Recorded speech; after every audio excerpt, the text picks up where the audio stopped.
प्रणाम। हमारी चैनल में आप सभी का स्वागत है।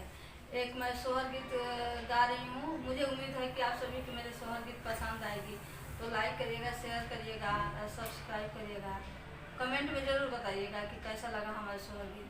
थोड़ा फुल आवाज़ में देखिएगा। चलिए गा रही हूँ। हथवा के लिहाली बढ़ानिया खतर छितनिया हो, सासू देई दीती भूसौल घरवा लिपि पोती चिकन करती हो। ए सासू देई दीती भूसौल घरवा लिपि पोती चिकन करती हो। हथवा के लिहाली बढ़ानिया खतर छितनिया हो, सासू देई दीती भूसौल घरवा लिपि पोती चिकन करती हो। सस बोली बोला ही के रहली ननद बिरही बोलेली हो। अम्मा देई दना भूसौल घरवा लिपि पोती चिकन करिए हो। सस बोली बोला ही के रहली ननद बिरही बोलेली हो।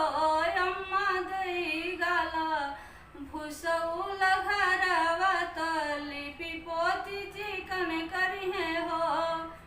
अधराती बीतले पहर राती अवरु पहर राती हो।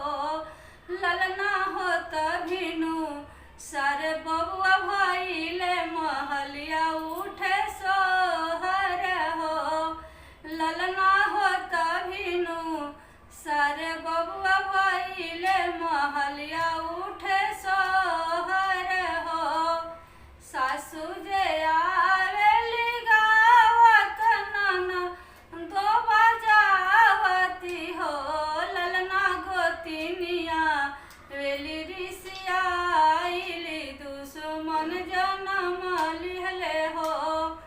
सासू जे आवेली गावत ननदो बजावती हो। ललना गोतिनिया वेली रिसियाइली दुश्मन जनम लिहले हो। सासू के डालब हम सरसों के तेला ननदो तीसी के तेल हो।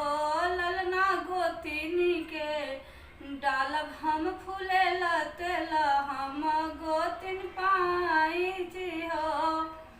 सासू के डालब हम सरसों के तेल नाना दो तीसी के तेल हो।